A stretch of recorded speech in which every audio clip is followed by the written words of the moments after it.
Welcome to the Deep Six podcast, where we make a generational impact on you and yours. What we do here is explore a 6-point model into your health, your life, and your journey while you're here.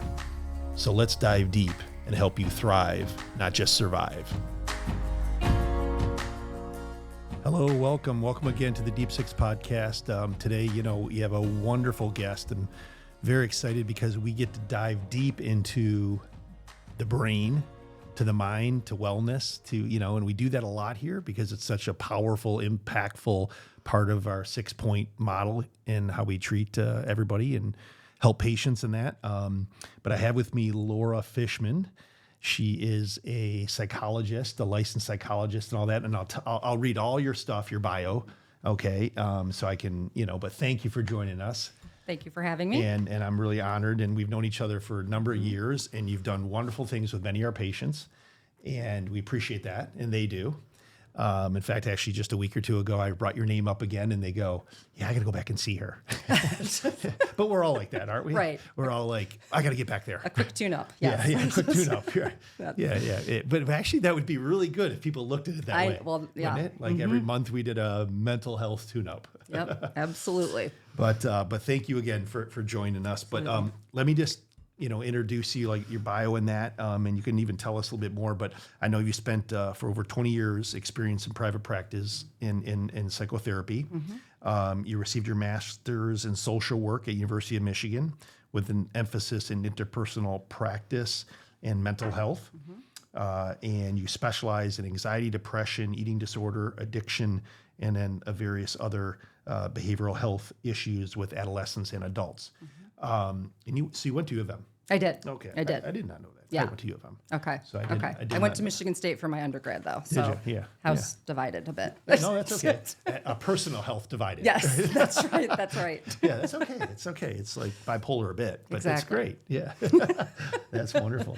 So thanks again. And we could just go crazy here because I don't think I need to say this, but there is just a world of, emotional, psychological, we're in turmoil right now. Yes, absolutely. And I know you see that all the time. And it's escalated. And I think probably it's fair to say since COVID. Yeah, most definitely. Yeah. Yeah. And do you, was there something in your, earlier years that really got you into, psychology or into mental health that you were like, hey, this is what I want to do? Yes, absolutely. And I would say most of us in the mental health field, I mean, it's not a requirement, but we all have a story. I think that's it. And, looking back, I think my family of origin, I didn't know it at the time, but it makes sense now. And tell you a little bit about my family of origin. I would consider us a very high-functioning, successful family on the outside. I always say the family on paper. College educated, driven, motivated, but behind closed doors, there was something else going on. And there was a lot of secrecy and addiction and untreated, probably anxiety, compulsive behaviors. So in hindsight, and this has been through a lot of my own work to get to this point where I can objectively talk about it. Right. But you learn how to cope in an environment like that is unpredictable and erratic. And yet where image is everything. Yes. Everything. More so now. More so, yes. More so now. So I always felt growing up that I had this kind of dual life, and it was strange. It was how I presented out in the world, which was high functioning. I was an athlete. I was, it was a totally different story going home, and nobody really knew about it because we didn't talk about it. Yeah, it was the norm. It was the norm. So, long story short, I think definitely that laid the foundation for part of how I adapted to that is I became very kind of hypervigilant and observant to what was going on around me, so that I could. That was part of managing probably my own anxiety, to feel a sense of control and that's also where I developed the wonderful skill of being a people pleaser. And this is very common. Oh, yes. Hold on a second. I think I've been there. Yeah. And I always say I'm a recovered people pleaser. So that's my... Well, there's two of us here. That is... But very, very, very powerful when you overcome it, though. Yes. It feels really good it is. when you don't feel like you need to do that. Yeah. It is shedding many layers. Yeah. So that people pleasing and perfectionism, which, it's ironically, it also is what helps you function and cope in life, and it makes you successful, but it comes with a cost. Right. So that was kind of my journey, and I think I've always been fascinated in understanding why people do what they do. And trying to make sense of situations. I mean, it's and I always say in my sessions, my goal for a lot of my clients is, if you take nothing out of this, I want you to know why you do what you do. Yeah. And to understand that, because we can't change what we don't even acknowledge to begin with. Right. So how good, how powerful. That was yes. Was there an age that you really felt like high school, college? Was it? It's probably in my undergrad. I did study psychology, so again I was interested in that, and then I always knew at that point that was kind of the pivotal point, and I think a lot of it was being away from home, having some separation from probably the chaos that was going on at home. It does allow you to have a different perspective, and which was helpful. Right. I mean, that absolutely helpful. So that kind of propelled that journey of, okay, I need to figure myself out, but I also want to take what I know and help others. Right. And like I said, I think not that, everybody has a story, and I believe that that's helped me fully be more present with my clients. Yeah. And I broke the golden rule of psychotherapy probably right out of grad school. Okay. Which is, back in the day, that was, you don't disclose, you're just, you're sitting there and it's all about, and I found I couldn't relate to people that way, and they couldn't relate to me. Yeah. So within reason, there's some disclosure, and again, part of my journey. And you become human. Yes, exactly. And when people can relate. That's it. It's like, wow, okay, I'll listen to you. Yep. And it puts us at a different level if, you share things. Right. And shame is something that I've studied a lot, and I think is at the core of so many things. And that's a core belief that makes us think there's something wrong with us.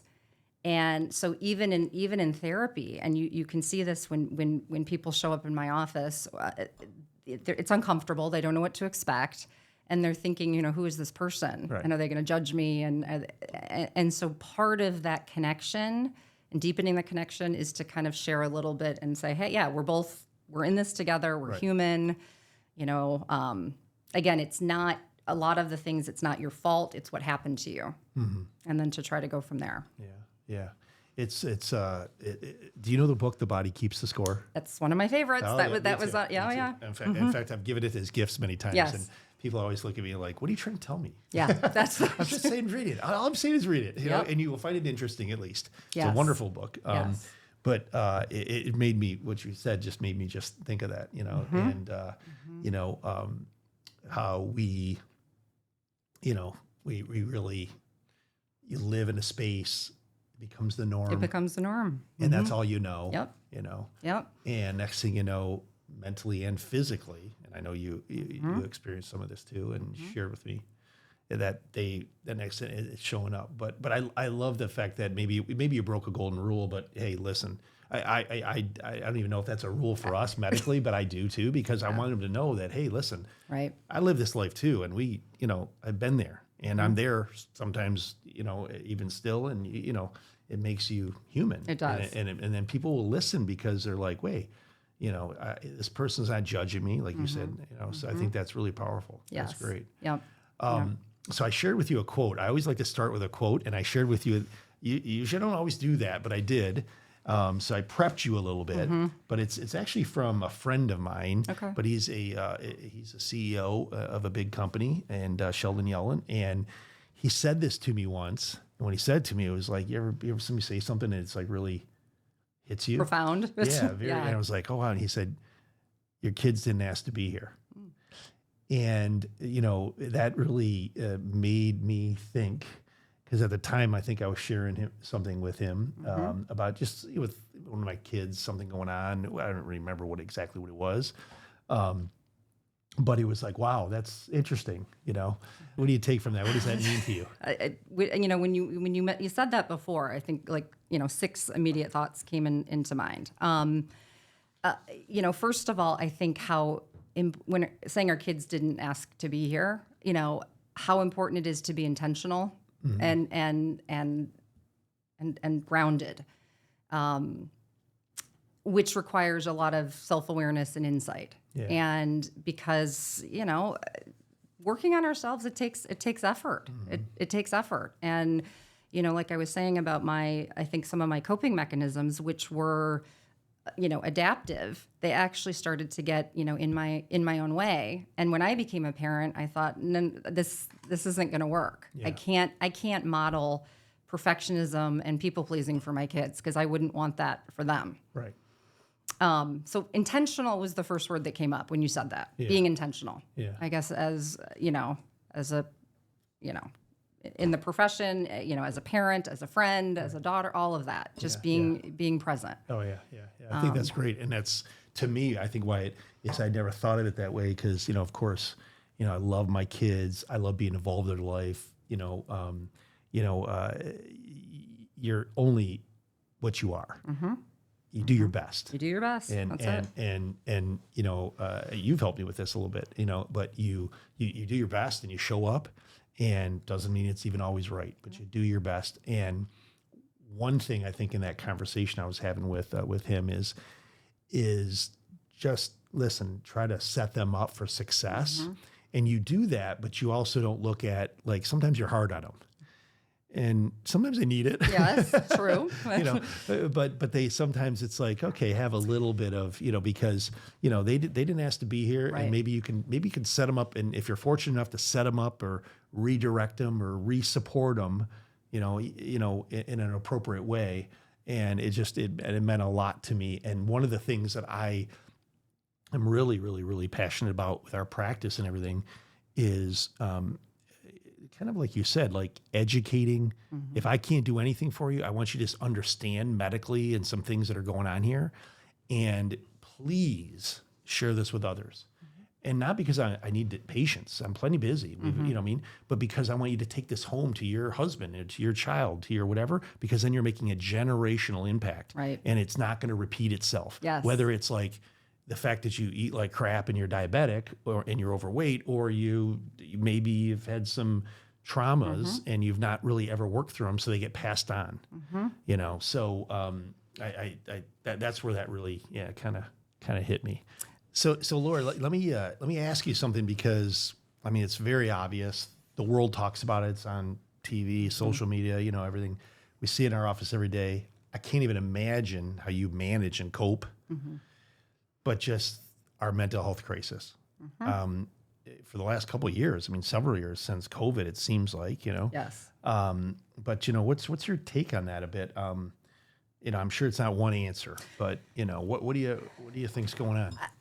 Yeah, I think it's a multitude of things. I think COVID definitely created the disconnect and the isolation. Mm-hmm.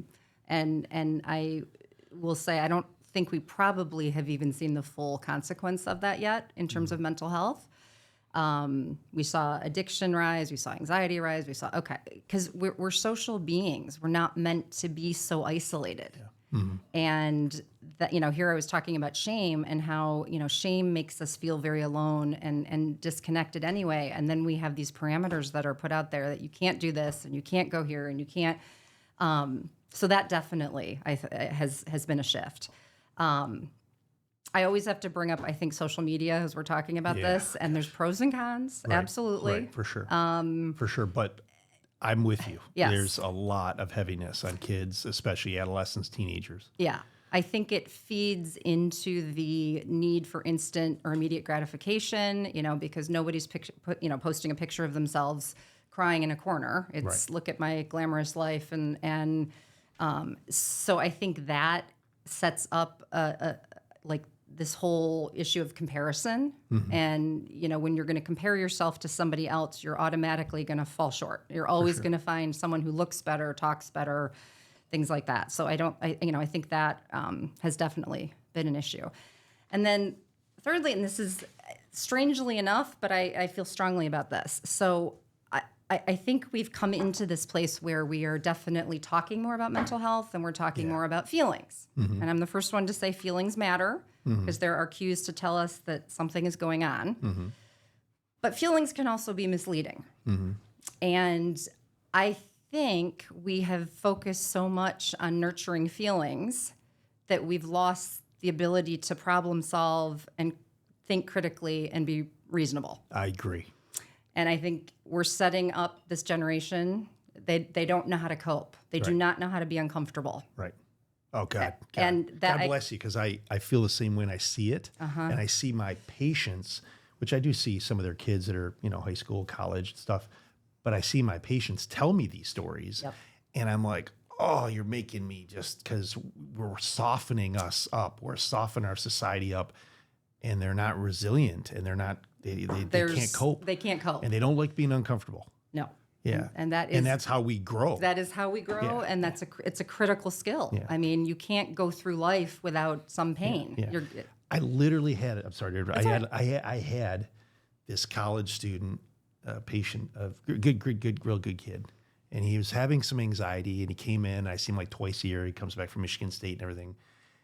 And he came in right after the gym, and we were talking. He was telling me about some things, and he was telling me about, I could tell he was a lot of these emotions and like feelings and not thinking critically and not being objective, And I'm like, when you go to the gym, when you lift weights, because I could tell he was just coming from the gym. I'm like, what do you do? And he's like, he looked at me like, I said, well, you lift weights, right? And you're like, because you got to get buffed and big when you're, in college and show your muscles. Right. It's the most important thing. Absolutely. Let's not get an education. Let's just look good. Yes. Okay. Right. But and I'm like, and your muscles hurt, right? Because they're being stressed and they grow. And what happens? And they respond and grow. Yeah. I go, that's no different than life. You're emotionally stressed right now. It's okay, and I get it. But you just got to work through this, implement, recognize it'll be painful, but you'll evolve and grow. Yes. And that actually, he got that because it was, he got it.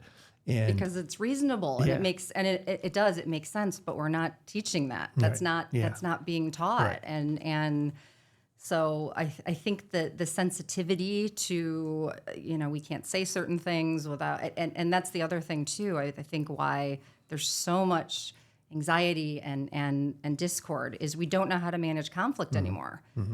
It's almost that we have to feel like we have to pick a side. Yeah. And not recognizing that I can have an opinion and you can have an opinion. I don't have to agree with your opinion, right? But I can respect that you have an opinion, a different opinion, right, and we can move on. And we can move on. I mean, it's because conflict is going to exist in every relationship we're in. Yeah, it's normal, right? And I would say it's not the conflict; it's how the conflict is managed. Yeah. So we're not teaching that. So I could go on and on, about this. It's concerning. Yeah, and I don't think this is addressed enough. That's what you're speaking Not of. at all. I don't think it's, and I think because we're in a society where it's now become, we got to be really careful and we got to be really sensitive. Yeah. And there's some validity to that, I think. But you also nothing happens, like we're saying, without going through fear and without uncomfortable and growth and stress and these things, I mean, that's in anything, business, health, by the way, you got to get in shape. You want to lose the weight, get, reverse diabetes. It's not some magic pill I got. No. I mean, I can help you and guide you and coach you, but you got to do some work, man. It's going to take some work. Well, that's, and that's it. And so this is a probably very unpopular school of thought or opinion I'm about to say, but I also think this whole trend of affirming, I'm all about validation. So letting somebody know that what they're feeling, it's real and it's important, it makes sense. But if somebody, let's say, is in my office with an eating disorder, I'm not going to affirm their behaviors. Like that's the other thing, as you said, I think we've softened and we just need to make everyone feel good. Well, that's not going to be helpful. Right. I'm not going to, reinforce or positively reinforce you doing something to your body that's destructive. Right. So no, I don't think this is talked about enough. Yeah. Like again, I could go on. Yeah. So For sure. yeah, and I say unpopular opinion because as a therapist, yes, I am all about feelings, and that's part. I mean, I want to understand people's feelings. I want to because they are signals, but they can be misleading. For sure. Yeah. That's the thing. Sure. And we can manipulate them. And we can manipulate. Yes. And we can manipulate the, discussions with them and all that because they are this esoteric, like, feeling. Yes. Yes. Exactly. You know? Exactly. So I think that's key. I'm going to tell you something in my experience on a medical end, so I'm maybe more of a concrete end. And I think it even magnifies this. And this could be a whole podcast. So I'm just going to put this out there and just want you to tell me what your thoughts are or what have you. But we're also seeing this dichotomy of, and I see it as subjectively in labs. So hormonal changes in, yes, and sometimes it's adolescence. I'm going to explain this in teenager, young adult, but I'm also seeing it in, the 30s, 40-year-olds too, where all of a sudden it's now I'm seeing hormone, and this is just in my 25-year career. So it's like, we're not talking I've been out 50 years practicing, okay? I might look like it, but I mean, literally where we're seeing men with estrogen levels, okay, that are double and triple that we have seen when I was a resident, okay? Now that may sound like, well, men and estrogen, we have a little bit of estrogen. It's 7 times stronger per receptor than testosterone. And what would too much estrogen do in me or in any man? It'll make them emotional. It'll make them, weepy. We'll make them sad. We'll make them depressed. We'll make them grumpy. Okay. But on the vice versa end, and I'm sure you've known, heard of this condition, where on the female end is like PCOS is on the rise, where they have women have higher testosterones per ratio and all this.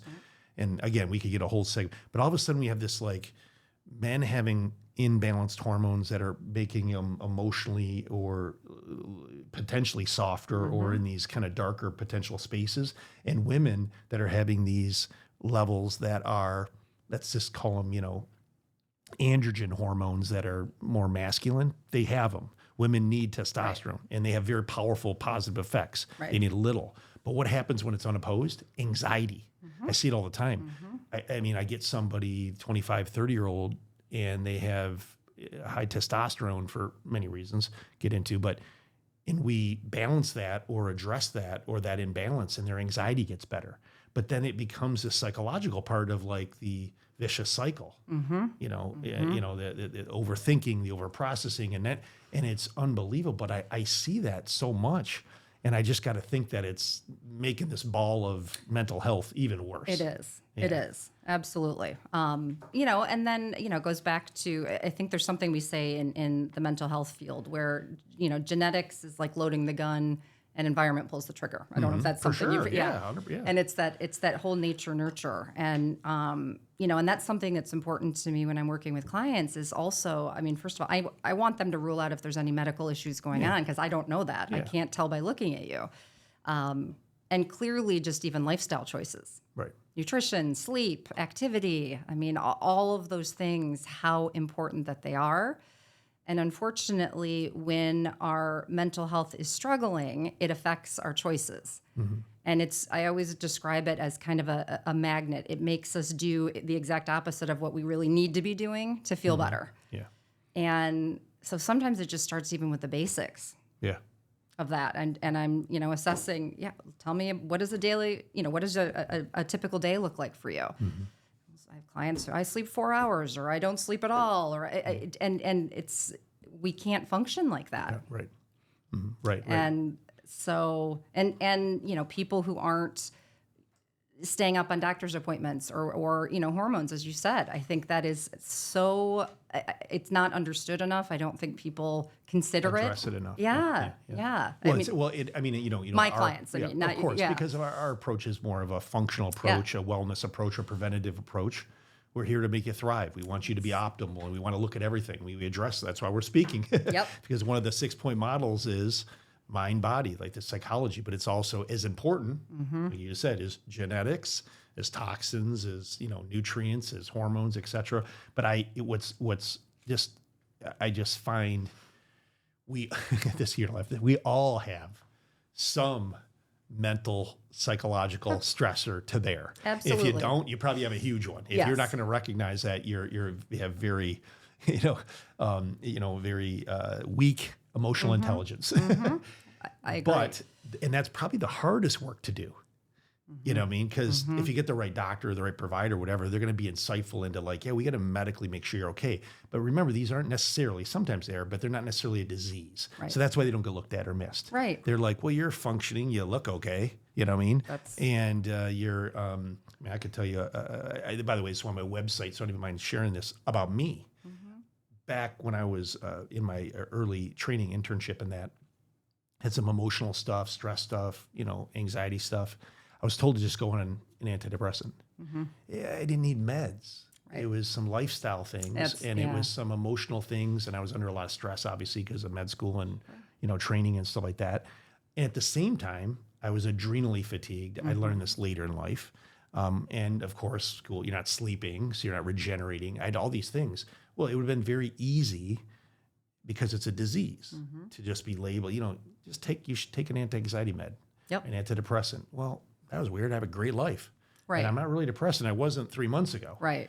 But it's an easy answer. It's an easy answer. You know what I mean? Yes. And fortunately, I did. And fortunately, I did some other things and did some lifestyle things that you're speaking of. And fortunately, patients that we see, we direct them that way. But that doesn't always happen. No, it doesn't happen. It doesn't happen. And I think that, again, is part of our culture. We're so focused on outcome instead of process. Oh, that's interesting. Yeah. And so we can set a goal, but we have no process to get there. Right. So then that's when we want, hurry up, give me a pill. Hurry up, help me feel better. Yeah. Well, I don't have the magic answer for that. Right. I don't. And I always tell my clients, therapy is a process. This is not going to be, I can't tell you, is this going to be 2 sessions and you're fine? Because a lot of, I think I mentioned earlier about shame. And I think in your line of medicine too, digging deep and going the integrative approach. Well, that's been my understanding even with shame, is that it's a core belief, and how shame often will manifest itself is through depression and anxiety. And nobody's going to their doctor and saying, I'm here to treat my shame, typically, So I haven't heard that one. Right. Yeah, I'm tired. I want to lose weight, but I have a lot of shame. Right. So that's even part of, my work is trying to kind of peel back some of those layers to change the core belief and to change the story. And that so that you can really work on yourself and relearn. So whether it is because you're genetically predisposed or your environment has told you these are the rules, this is, we can all relearn. Yeah, absolutely. Yeah. I think it's the piece, and this is my next question for you, because, and I know you don't have the answer, but I'm still going to ask it. You know what I'm going to ask you is like, where do we go with this though? Because I have a lot of avenues to get help for patients, that are not in my space, meaning psychologists, psychiatrists, and there isn't enough. Nope. And even people I know that I personally call their cell phone, hey, Doc, listen, Jim, I want to help you. Let me see what I can do. Let me, but they're all slammed, and I'm sure as you. And you also have your job's hard.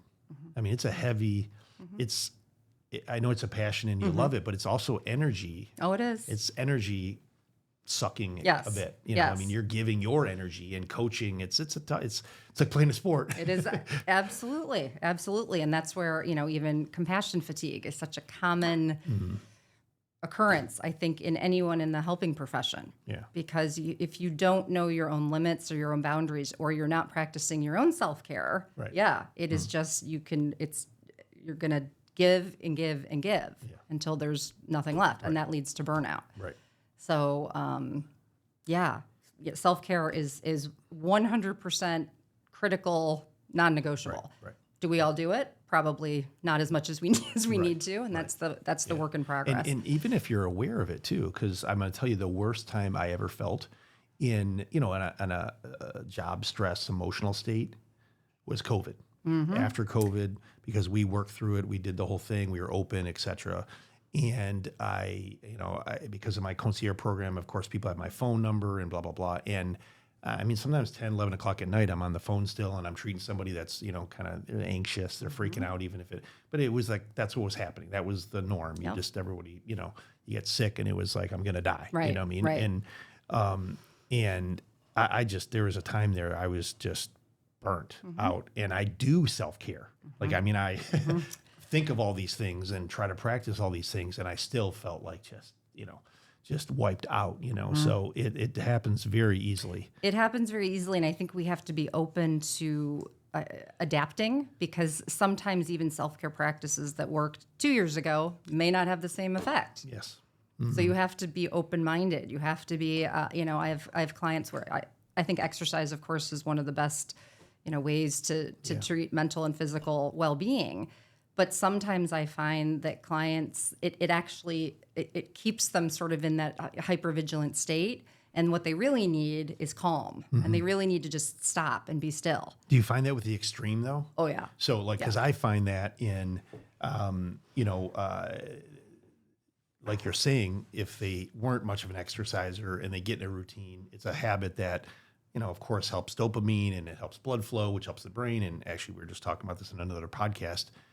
Wonderful mental and physical benefits. In fact, actually, one of the predictors of actually longevity, people don't realize this. I can do deep dive labs on you, and that's all great. And it does help me guide patients. But there's really two tests that tell me how long somebody's going to live. And it's a VO2 max test, which is actually cardiovascular function, and muscle mass. And I don't mean you have to be Arnold Schwarzenegger, but as we age, we all get sarcopenic, we all waste. And so people that move and exercise, they live longer, they feel better, they're everything. But like I was saying, because we both see this, is that person that worked for them, what got them here, won't necessarily get them there. That's it. And they literally, they're running themselves to death, training, or they're doing HIIT exercises 4 days a week at Orange Theory. And that's great for them, but now they feel like complete shit. They need a shift. They need a shift. And a self-care shift. That's it. And I think that's all, what do we say? The definition of insanity, doing the same thing over and over again, trying to get a different result. Yeah. But we do that. I've done it. Of course. We all do it. Right. Until you say, okay, this isn't working. Yeah. And it's not, again, something's wrong with me, I need to find another avenue. I need to find and so I like that we're kind of coming into more understanding of meditation and just being mindfulness. Right.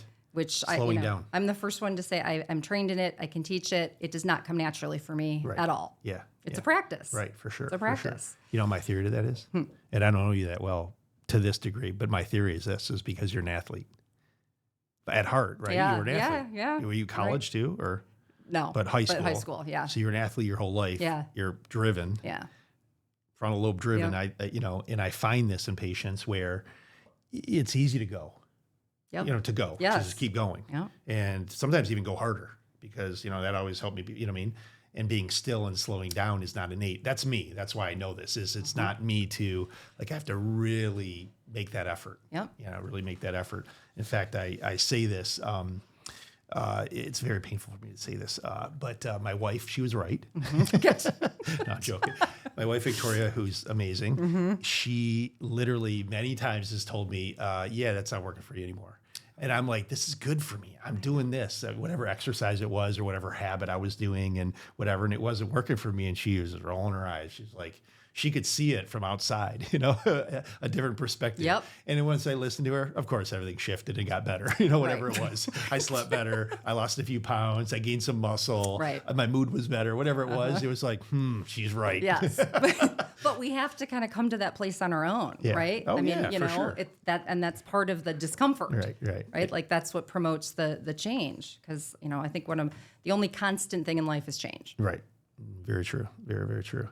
So, I asked this a little bit, but tell me not that I think anybody has this answer, but what would be your perspective on, and I'm speaking globally, but how we can make mental health better, just whether it's access or because in some ways what we're saying this, so the tough part is it's great that it's so open and we're talking about feelings and emotions.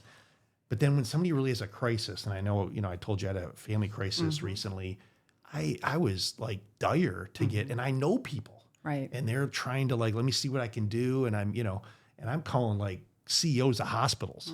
And it's not like just like this. No, the not everyday at all. person is not gonna, they're in trouble. Yes. They are stuck if they have a family member or they have a child or they have somebody that needs access. Like, what do you think we can do, or where are we going to go with that?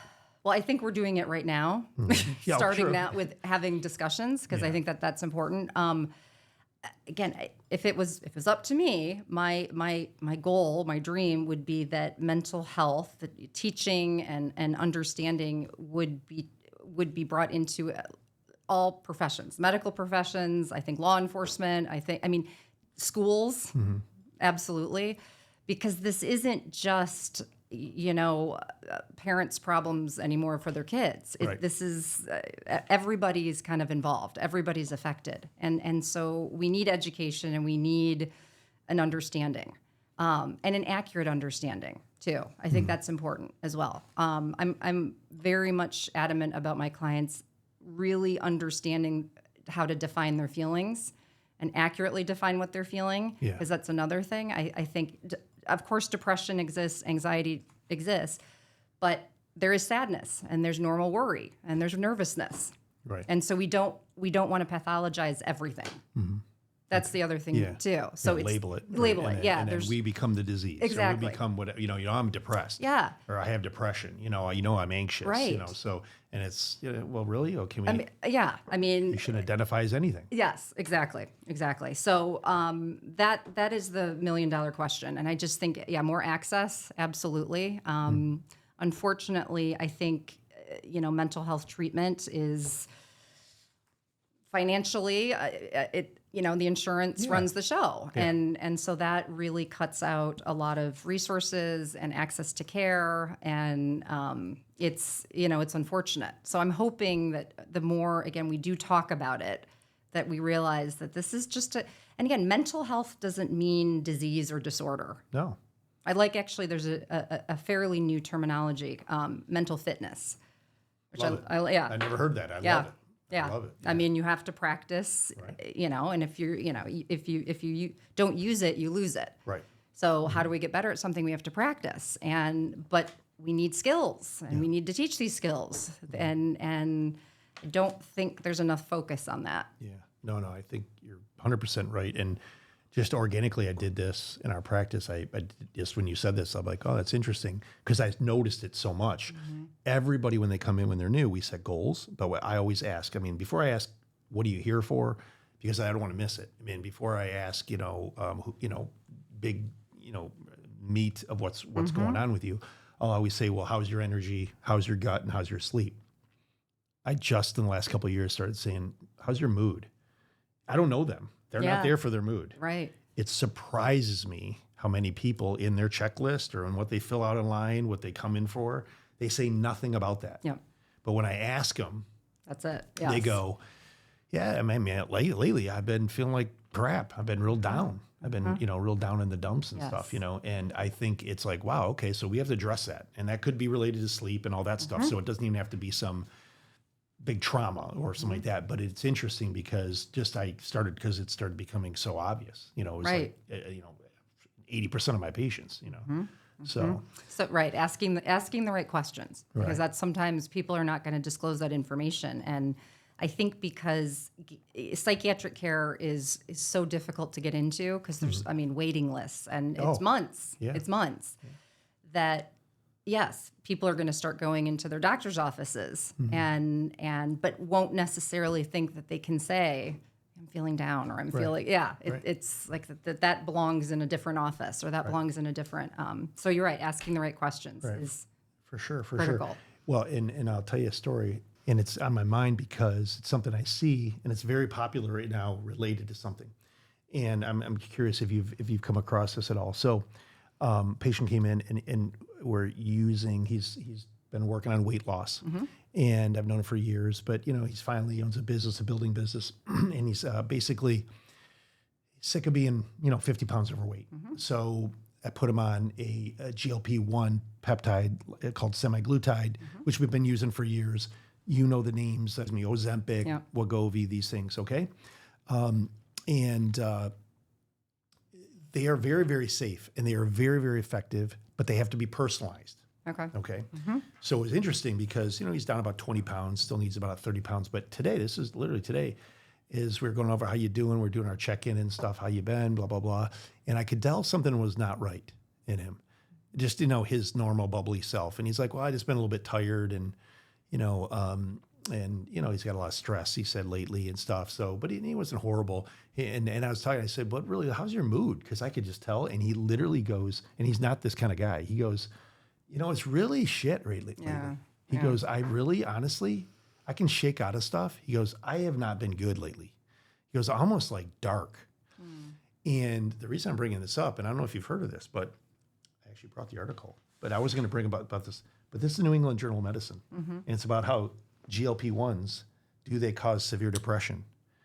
And it's interesting because and I brought this because I was going to bring it up, but I'll literally today, this gentleman I saw, what happens is this, I believe, and it's physiology, so it makes sense, is, they reduce appetite and they help insulin, so they help diabetics and they help insulin transport, and so you lower blood sugars. They're amazing. I mean, truthfully, they're amazing if they're done in a personalized way, in a good setting, and, you look at the whole, because people can lose muscle mass, so you got to watch that, stuff like that. But we've reversed so many diabetics, it's unbelievable. Yeah. But what does it also do is it slows down your gallbladder and digestive motility, and you don't absorb amino acids and protein and fats as much. So when I asked him, I said, well, tell me what you eat. And he's like, well, I really am trying to eat vegetables and I'm trying to eat the right stuff and I'm doing the right stuff, doc. I swear, he's trying to, and I'm like, but he wasn't eating much. And the reason why is because when you eat those and you lack your bile acids and you lack your pancreatic enzymes, that these are slowing down, it doesn't feel good. You feel like bloaty, you feel full, you feel kind of, nauseous. And it's a side effect of those medicines. So what did he do? He just avoided it. Avoid it, yeah. So I guarantee amino acids and all these good fats, omega-3, these are all going down. Yeah. Well, that's brain health. That's right, yeah.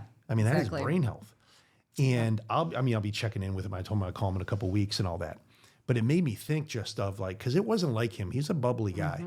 And I could tell, he was like, yeah, it's been pretty dark. When somebody says a word like dark, I mean, I'm sure you've heard that. Yes. It's like not just I'm sad a little bit. No, that's... And it just made me go, wow, yeah, that's why people need to, and the practitioners, doctors need to be really listening and asking about mood. Yep. Because something as simple as me, literally, I told him a few things to do. We could supplement amino acids, and you can even take digestive enzymes to actually help absorb if you're going to stay on that peptide. I'm sure he'll be fine, but it was like, I'm curious though, have you had any patients in something like that where they're medically and you feel like it's affecting their mood? That's a very good question. I know I'm throwing you a curveball because and by the way, this is brand new. Yeah. That study is actually out in March of 2024 in the New England Journal of Medicine. That's interesting.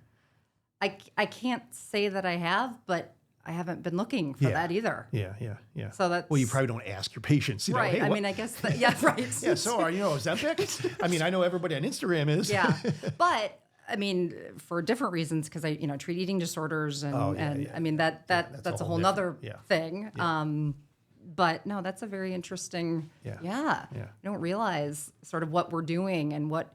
For sure. Yeah. And we're all unique. Yes. So again, 100 people could be on this, and 2 they get depression.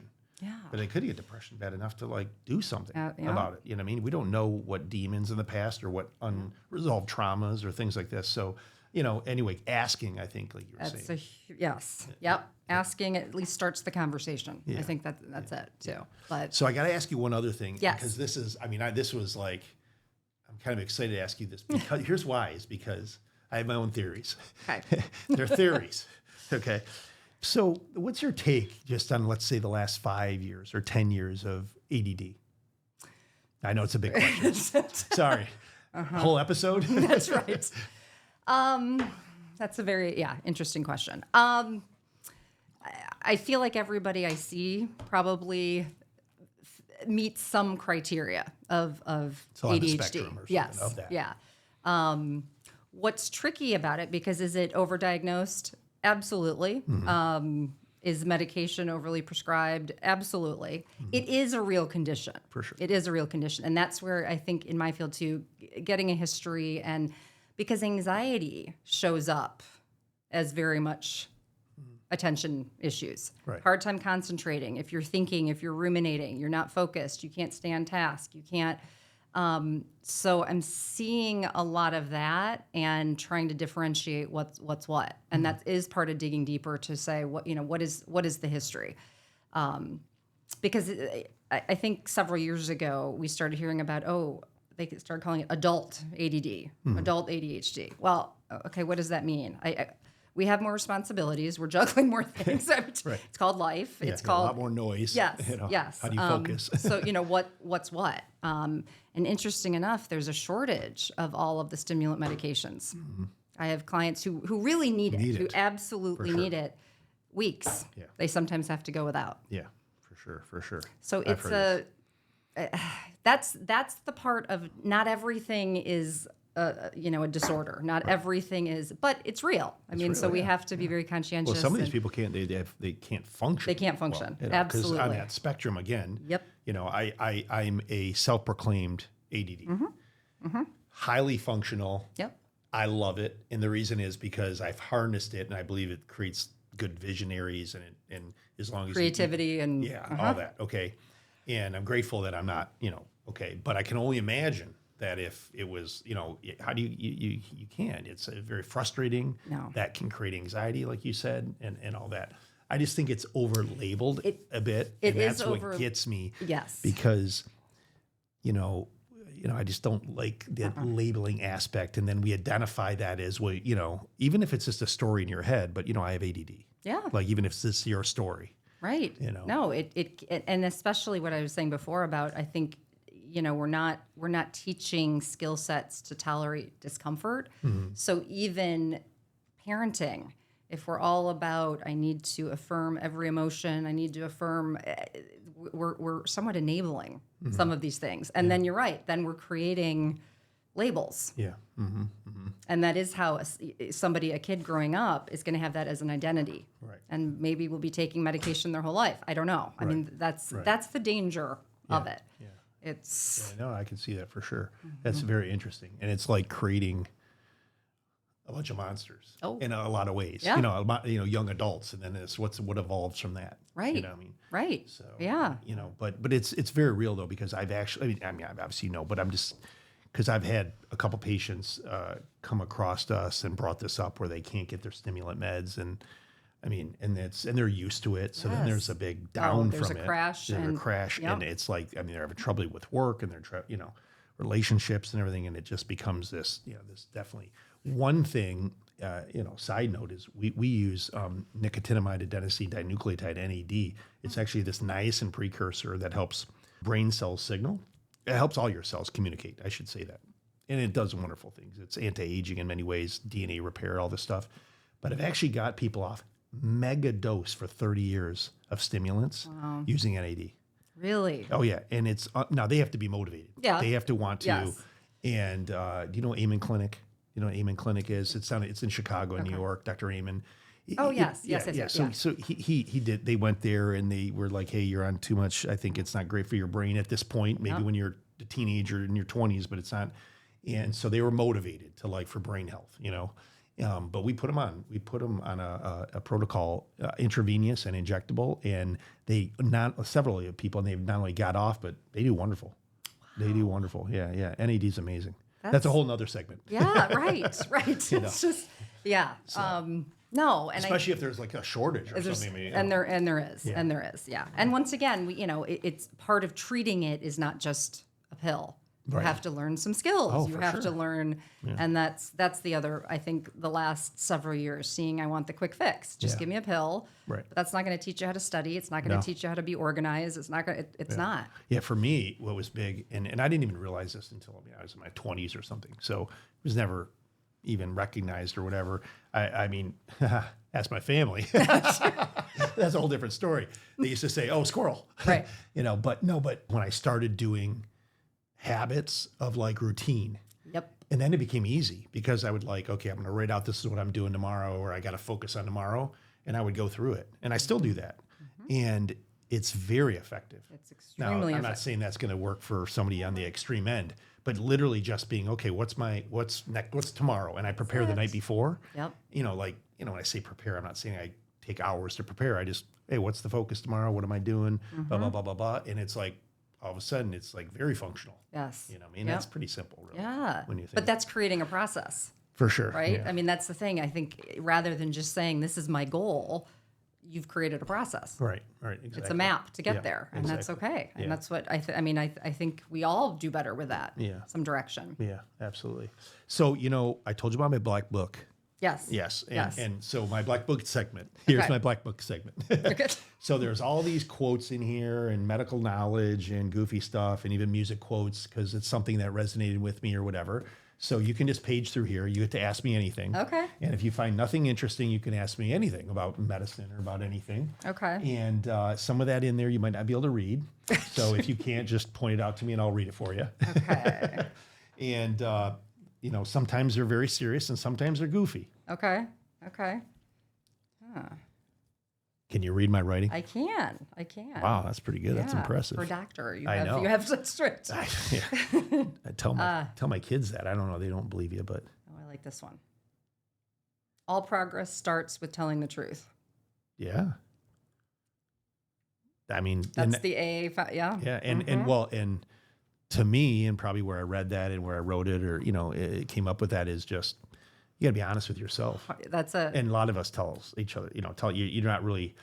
In fact, actually, I think it's such a negative trait if you can't be self-reflective, which means you can't be truthful. Nope. I mean, not with you. I can be true with myself. Like, how can I even go anywhere? Grow? How can I evolve? How can I have a relationship? I'm not even honest with me. You know what I mean? And Yeah. that's, Yeah. And that requires vulnerability, that's what most people try to avoid. I don't want to be vulnerable, which is that raw kind of emotional exposure. Yeah. And we can all tell ourselves lies and make excuses. Yeah. I think so. No, I don't know. That's interesting. Yeah. Well, and to me, one of my mentors and friends, good friends, and I look up to him, and he's very successful and all that, is very vulnerable. And I've known him for about 10, 15 years, and it's interesting because when he started saying stuff to me, and I thought, if this guy can be vulnerable and tell me some things and share some things and pretty much make it worldly. I mean, he's not put in the newspaper or on, TV interviews, but I'm like, wow, and he walks away and he's happy and fine. And by the way, he survived. He survived being vulnerable. That's it. Nothing bad happened. Nothing. Yep. And I'm like, wow, that's pretty powerful. It is. It is pretty powerful. It is. And the only way to be vulnerable is to be uncomfortable. Mm-hmm. Yeah. I think sometimes even my clients, they think that they're being vulnerable and they're sharing, but they're not. They're almost just telling a story. Yeah. They're not really in touch with the feelings. Right. And so that's a layer of truth we have to kind of dig deep because there's something under there. Yeah. So again, understanding. Yeah, it does. It all starts with have to be honest. Yeah. All starts with that's it. We get nowhere. That's if it. You're not being honest. Yes. Yeah. So that's good. Good. All right. Well, cool. Well, Laura, this is awesome. We could go on for hours. Yes, you know that. I could talk. And we probably will do this again really soon because there's probably so much other things we can dig into. But thank you for your knowledge and for your insight into things. You bring a wealth of this. And I'll say thank you for your clients, my patients, my everything. Because it is. Being a therapist, especially in 2024, it's heavy. It's heavy work. I think it's undervalued and appreciated, to be honest with you. And even if you have fans and clients, patients, they love you, but it's heavy stuff. It's heavy. It's draining, like you used a word. And so thank you for them. Well, and thank you for collaborating because it takes a village. It takes a team. Absolutely. We can't do this on our own. Yeah. And that's what longevity is all about. Longevity is about being a community, and a team. So thank you so much. This is Dr. Lewerenz from the Deep Six podcast. Hopefully we brought you a wealth of knowledge into your health, your mental health, and spread the love and journey. And we'll see you next time.